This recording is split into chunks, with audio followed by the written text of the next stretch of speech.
أما بعد فأعوذ بالله السميع العليم من الشيطان الرجيم بسم الله الرحمن الرحيم. برادران اسلام، آج میں آپ کی خدمت میں رمضان مبارک کی مناسبت سے رسول اکرم صلی اللہ علیہ وسلم کی عبادت کے بارے میں بتانا چاہتا ہوں کہ آپ رمضان مبارک میں آپ کی سخاوت بڑھ جاتی تھی. آپ کی عبادت میں ساری رات جاگنا اور اپنی اہل کو جگانا اور اپنی کمر کو کس لینا.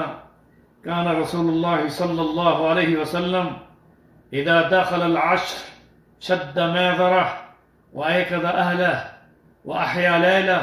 رسالت امام صلی اللہ علیہ وسلم جب رمضان مبارک کا آخری عشرہ آتا تھا تو حضور صلی اللہ علیہ وسلم اپنی کمر کو کس لیتے تھے، وایقظ اہلہ اور اپنی اہل کو جگاتے تھے، واحیا لیلہ اور پوری رات عبادت کرتے تھے.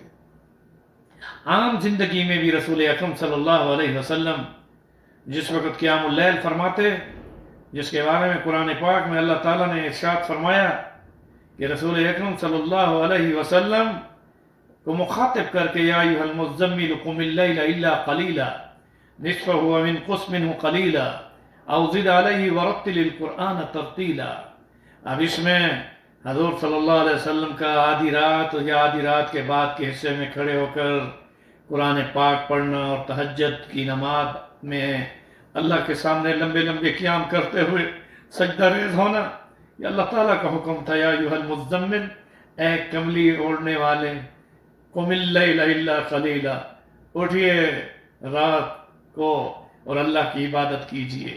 اب یہاں یہ تو عام زندگی میں رسول اکرم صلی اللہ علیہ وسلم کا معمول تھا، مگر رمضان المبارک میں آپ صلی اللہ علیہ وسلم کی سخاوت کا گراف بھی بڑھ جاتا تھا، آپ کی عبادت کا گراف بھی بڑھ جاتا تھا. پھر جبریل امین آپ کی خدمت میں حاضر ہوتے اور رسول اکرم صلی اللہ علیہ وسلم کو پورا قرآن سناتے تھے اور آپ سے سنتے بھی تھے. اذا دخل العشر، جب آپ آخری عشرے میں داخل ہوتے تھے، شد میذرہ، آپ اپنی تہمت کو کس لیتے تھے، ایقظ اہلہ، اپنی اولاد کو بھی جگاتے تھے. حتیٰ کہ آپ اعتکاف کی حالت میں مسجد نبوی میں ہوتے تو آپ اپنے چھوٹے بچوں سے یہ فرماتے، جاؤ جو ہے نا میرے گھر میں حجروں میں جا کر ازواج مطہرات کو کہو کہ وہ بھی اللہ کی عبادت کریں. اس لیے میرے دوستوں اور بزرگوں، یہ بات ذہن نشین کر لو کہ رمضان المبارک کی راتوں کو ضائع مت کرنا. بازاروں میں مت گھومو. یہ راتیں بازاروں میں یعنی وہاں جا کر شاپنگ کی راتیں نہیں ہیں. آپ دن کو بھی جا کر کوئی نہ کوئی سودا سود لے سکتے ہیں. یہ شیطان کا ایک دھوکہ ہوتا ہے کہ انسان ایک تو جاگ بھی رہا ہے اور جاگنے کے بعد نہ آنکھوں کی حفاظت، نہ کانوں کی حفاظت، نہ زبان کی حفاظت، اور ادھر اللہ مخاطب ہوتے ہیں کوئی ہے مغفرت کا طلبگار کہ اس کی مغفرت کر دوں.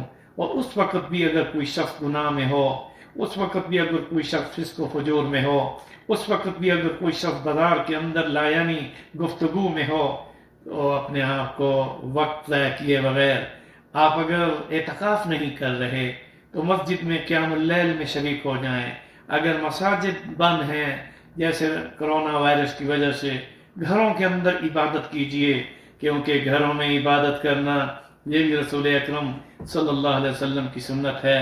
وایقظ اہلہ، اپنی اہل عیال کو بھی جگا کر آخری عشرے میں وقت کو قیمتی بناتے ہوئے قرآن پاک کی تلاوت کریں، اس کے ساتھ تسبیحات پڑھیں، اس کے ساتھ کلمے کی کثرت کریں، استغفار پڑھیں.